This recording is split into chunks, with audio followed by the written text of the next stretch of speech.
perkenalkan nama saya Cornelia Oba dengan NIM 216601051, Program Studi Manajemen, Sekolah Tinggi Ilmu Ekonomi 66 Kendari. Konsep Risk and Return Spectrum. Spektrum risiko dan imbal hasil merupakan dasar penting dalam teori dan praktik investasi. Dalam dunia investasi, hampir keputusan yang dibuat berkaitan dengan tingkat risiko yang bersedia diambil dan potensi imbal hasil yang diharapkan. Mengetahui hubungan antara risiko dan imbal hasil ini akan membantu investor membuat keputusan yang lebih terinformasi, mengoptimalkan pengembalian dan meminimalkan kerugian yang tidak diinginkan. Pada dasarnya, risk and return spectrum menggambarkan hubungan langsung antara tingkat risiko yang diambil dan potensi imbal hasil yang akan diterima. Spektrum ini memberikan gambaran bagaimana instrumen investasi terletak pada rentan antara risiko rendah dan risiko tinggi, dan bagaimana tingkat pengembalian terkait risiko yang ada. Yang pertama, kita perlu mengetahui definisi risiko dalam investasi. Risiko dalam investasi merujuk pada ketidakpastian berkaitan dengan hasil atau pengembalian suatu investasi. Ketidakpastian ini bisa muncul karena berbagai faktor seperti perubahan kondisi ekonomi, fluktuasi pasar, kejadian politik, atau faktor-faktor yang lebih spesifik pada perubahan atau sektor tertentu. Risiko ini bisa berupa kerugian finansial yang dialami oleh investor jika nilai investasi turun. Selanjutnya, ada jenis-jenis risiko yang umum dalam investasi. Berikut beberapa jenis risiko yang sering dihadapi oleh para investor. Yang pertama itu ada yang namanya risiko pasar atau market risk. Risiko yang berkaitan dengan fluktuasi harga pasar yang mempengaruhi nilai investasi. Fluktuasi ini dapat disebabkan oleh perubahan suku bunga, kebijakan moneter, atau gejolak pasar global. Yang kedua itu ada namanya risiko sistematis atau systematic risk. Risiko yang tidak bisa dihindari dan mempengaruhi seluruh pasar. Misalnya resesi ekonomi global atau perubahan kebijakan pemerintah. Risiko ini mempengaruhi hampir semua jenis investasi yang tidak hanya saham atau obligasi tertentu. Yang selanjutnya itu ada risiko non-sistematis atau unsystematic risk. Risiko yang bersifat spesifik pada perusahaan atau industri tertentu, seperti perubahan manajemen perusahaan, masalah internal, atau kegagalan produk. Risiko ini bisa diminimalisir dengan diversifikasi investasi.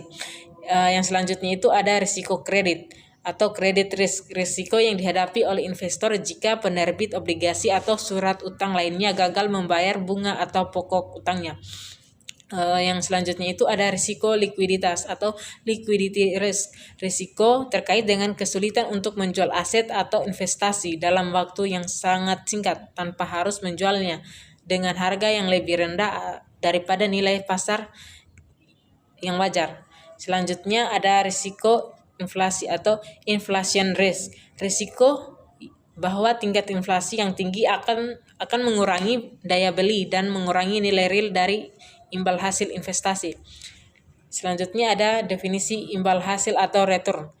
Imbal hasil atau return adalah pengembalian yang diperoleh investor dari suatu investasi dalam bentuk keuntungan atau kerugian. Return seringkali diukur dalam bentuk persentase dan menunjukkan seberapa besar keuntungan atau kerugian yang dihasilkan dari investasi tersebut. Return bisa berasal dari berbagai sumber, seperti capital gain atau yang sering mungkin kita ketahui keuntungan dari perubahan harga atau pendapatan tetap seperti dividen, bunga, dan sewa. Selanjutnya, jenis-jenis return dalam investasi. Yang pertama itu ada return realis atau terrealisasi. Return yang sudah diterima atau dihasilkan seperti keuntungan yang diperoleh setelah menjual saham atau obligasi. Yang kedua itu ada return expected atau yang diharapkan. return yang diperkirakan atau diharapkan oleh investor berdasarkan analisis atau proyeksi pasar di masa depan. Yang ketiga itu ada return historical atau sejarah. Return yang dihitung berdasarkan data historis atau investasi sebelumnya untuk memprediksi potensi return di masa depan. Yang ketiga itu ada konsep spektrum risiko dan imbal hasil atau risk and return spectrum. Spektrum risiko dan imbal hasil menggambarkan hubungan antara risiko yang diambil dan imbal hasil yang diharapkan. Dalam konteks ini, risiko lebih tinggi biasanya terkait dengan imbal hasil yang lebih tinggi pula, tetapi juga dengan kemungkinan kerugian yang lebih besar. Di sisi lain, instrumen risiko yang lebih rendah itu dia cenderung menawarkan imbal hasil yang lebih rendah pula. Pada umumnya ada 3 kategori umum dalam spektrum yang menggambarkan berbagai tingkat risiko dari imbal hasil. Yang pertama ada investasi dengan risiko rendah dan imbal hasil yang rendah. Contohnya itu dia seperti deposito, obligasi pemerintah, dan surat utang yang sangat aman. Karakteristiknya itu menawarkan stabilitas dan risiko yang sangat rendah. Keuntungannya itu dia yang dihasilkan juga tergolong rendah karena sifatnya yang lebih konservatif. Risiko yang sangat kecil umumnya diimbangi dengan potensi keuntungan yang lebih kecil.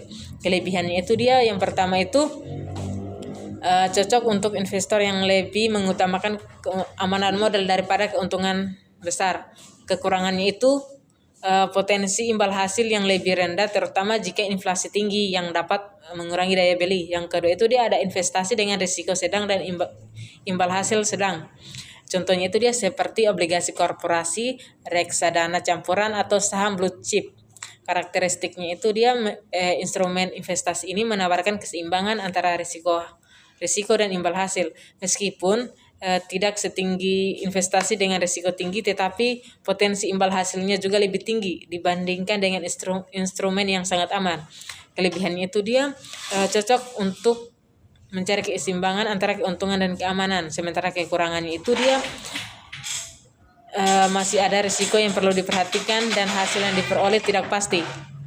Selanjutnya itu dia ada investasi dengan risiko yang tinggi dan imbal hasil yang tinggi. Contohnya itu saham individual, startup, aset kripto, dan opsi. Karakteristiknya itu jenis investasi ini dia membawa potensi keuntungan yang sangat besar, tetapi juga dengan risiko yang sangat tinggi. Nilai investasi bila berfluktuasi tajam dan investor bisa kehilangan seluruh modal jika pasar berbalik arah. Kelebihannya itu dia yang pertama itu dia keuntungan yang sangat tinggi. Yang kedua itu dia bisa memberikan hasil yang lebih jauh melebihi instrumen dengan risiko yang lebih rendah. Sementara kekurangannya itu dia ketidakpastian yang tinggi dan kemungkinan kerugian yang signifikan. Investor membutuhkan toleransi risiko yang tinggi. Yang keempat itu dia pengurangan risiko dan imbal hasil. Pengurangan risiko dan imbal hasil sangat penting untuk mengevaluasi apakah suatu investasi layak dilakukan. Beberapa metrik penting dalam hal ini antara lain yang pertama itu adalah ada rasio Sharpe yang digunakan untuk mengukur kinerja suatu investasi dengan mempertimbangkan risiko yang diambil. Rasio ini dihitung dengan cara membandingkan imbal hasil investasi dan volatilitasnya. Risiko Sharpe yang lebih menunjukkan bahwa investasi memberikan pengembalian yang lebih baik per unit risiko yang diambil. Yang kedua itu ada standar deviasi. Standar deviasi mengukur tingkat volatilitas atau sebaran harga atau nilai investasi dengan rata-rata harga atau nilai yang diharapkan. Semakin besar standar deviasi, maka semakin besar pula fluktuasi harga, yang berarti semakin besar pula harga risikonya. Yang ketiga itu ada beta. Beta mengukur volatilitas atau risiko suatu aset terdapat pasar secara keseluruhan.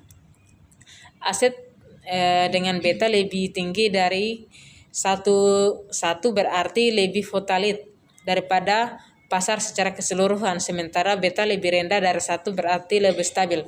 Yang